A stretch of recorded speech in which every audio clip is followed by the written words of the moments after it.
want y'all to think back to the time when you had to deal with that irate customer service associate.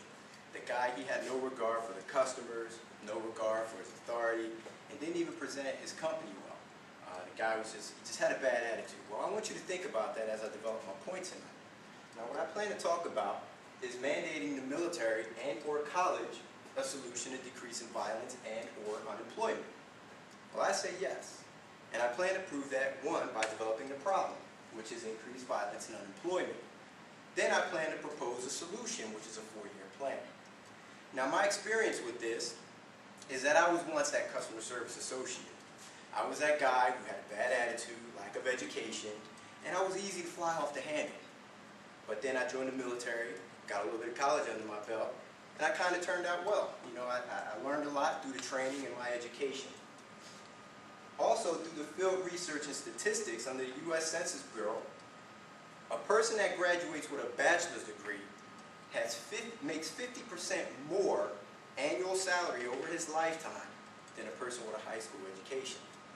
So what I want to develop tonight, again, is to prove to you that upon graduation, going to the military and or doing college would be beneficial to you. Now we'll start by talking about the problem. Washington Irving, who was the author of Sleepy Hollow, and Rip Van Winkle, he once said, "Little minds are tamed and subdued by misfortune, but great minds rise above them." So what is the problem? The problem is a lack of education. And what is the problem with a lack of education? Low-paying jobs. What can you do with a low-paying job? You can't do anything.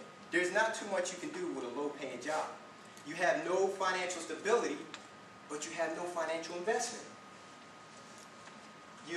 There's no financial investment. You can't invest in real estate because you don't make enough. You can't invest in your education to get a better degree, to get a better job, because you don't make enough. You can't invest in your retirement because you don't make enough, so you're stuck. And why? Why are you stuck? Because you have no specialized skills. Now, what is unique about what you do than the next person? At an entry-level position with no education? Not much. So what does that mean? There's no leverage. You have no leverage. If you don't have any leverage, there's no reason for you. There's no reason for them to give you what you want. You're there under their terms. So now, you have a lack of advancement opportunity. And with a lack of advancement opportunity, you become frustrated because you're stuck in that same spot for maybe 6 months, 6 years, 20 years. You can't go nowhere. You're making about the same salary, and it becomes frustrating because it becomes mundane, same old thing over and over again, dealing with the same people, all fighting each other. The other problem is unemployment. That's the next thing it could possibly lead to. Because after a while, you're the first one to go because you're not significant. You have no leverage. You contribute nothing to the company. The next thing is a lack of discipline. Now, under a lack of discipline, a lot of people suffer from high moral deficiency. And this can be selfishness, a complete disregard for others, and it also can lead to overly aggressive behavior. A lot of times, people who don't get educated or get the right training, they develop themselves through their society. And not all the time that development is the right training that you need to work in a corporate professional environment. So they develop that on their own, but it might not be what corporate wants. So when you go into corporate and they try to show you how you are, you're set in your ways, you become resistant, and you become a problem. Then you start looking for fast tracks, shortcuts, such as drug dealing, robbery, theft, organized scams. You see the person next to you moving up, who's got the education and the training, and you're saying, man, I wish I was that person. But then you know what happens? You find a way, a shortcut. You go deal drugs because you want the same thing. So you start reverting to some of these illegal activities, thus causing a hindrance to society. So again, my point, the problem nowadays is a lack of education, training, and discipline.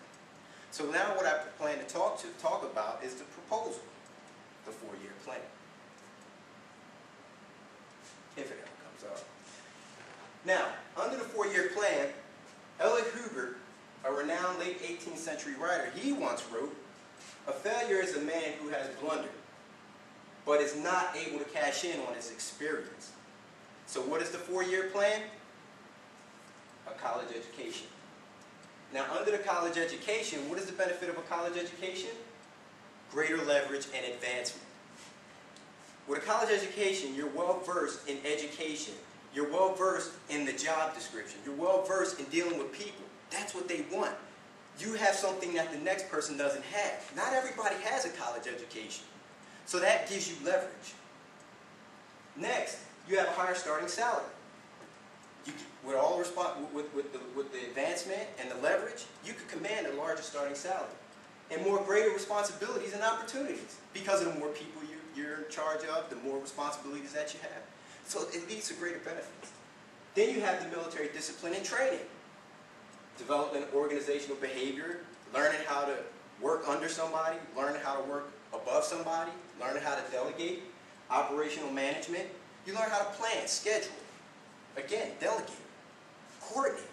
Those are very important items. Also, you learn how to work as a team. Working as a team is very good at picking people up. And then, lastly, technical experience. So, to wrap it all up, we discussed the problem, which is a lack of unemployment, which is a lack of education, which leads to unemployment and higher violence. And then we talked about the solution, which is 4 years of military and or college. So, how do you want to be remembered? Do you want to be remembered as a reformer, the person who wants to make change and is actively involved? Or do you want to be known as a conservative, a person who waits around while people are suffering? William Shakespeare once wrote, "Hear the meaning within the word." At this point, I would like to entertain any questions that you may have in regards to my presentation. Yes? I have a question. Not everyone is intellectually capable of, or emotionally capable of going to college or the military. And truthfully, somebody needs to pick up the trash. Absolutely. So if everybody was a college graduate, who is applying for the job to come pick up the trash at the curb every week? Well, of course, this is in what you call a cyclic condition. You know, not everybody is going to be able to get through the system. However, we can give you the necessary training. Just as we've heard in previous presentations, even people with mental deficiencies are able to get training and work a job. People that aren't fully capable of doing something, they're still able to retain some of the training, some of the education that's presented to them. So it's not that they will be a militant, it's not that they'll be a college grad, but they will be afforded that opportunity and shown how it's done. When you graduate high school, that's it. So you're out on the world when you graduate high school, but nobody teaches you how to be an adult. So you're not mandating a college degree or military, you're just saying that everyone needs to train to the best of their capability. Is that what Something like that, yeah. Something like that. Yes? Now, does the military pay for all education during and or after? Yes. Like if you went into 4 years, are they going to pay for education after? Yes. And as a matter of fact, I was a recipient of that. When I was on active duty, yes, I went to college. You know, I took college classes, military paid for it. Now, different branches have different stipulations on how much they pay towards your education.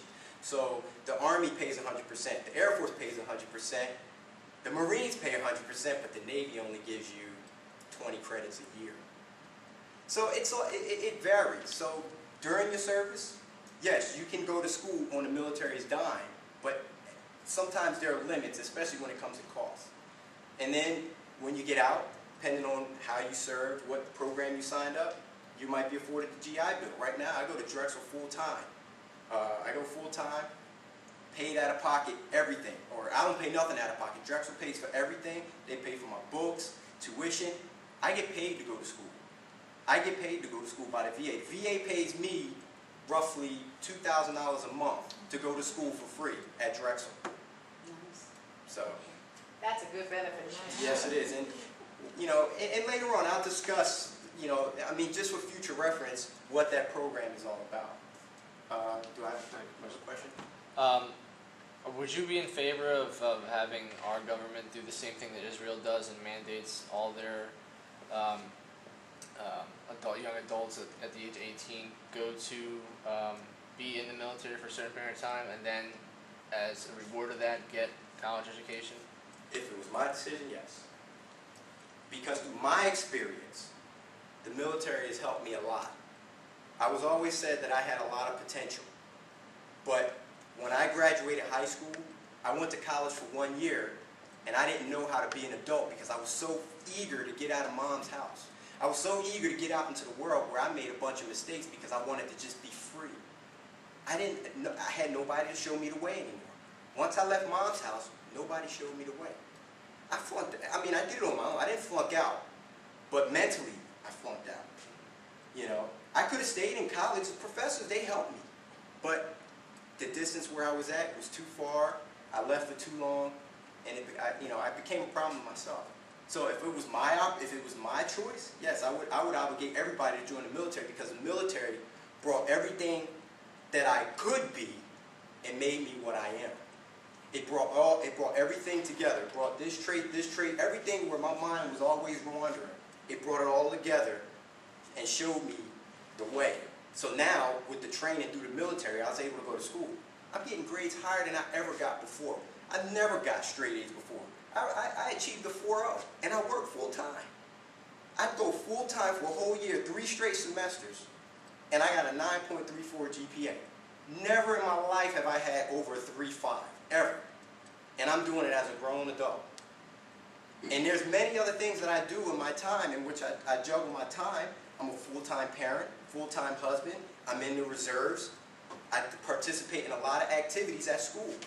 The military showed me how to organize my time and manage that. And also to help be a bright light towards someone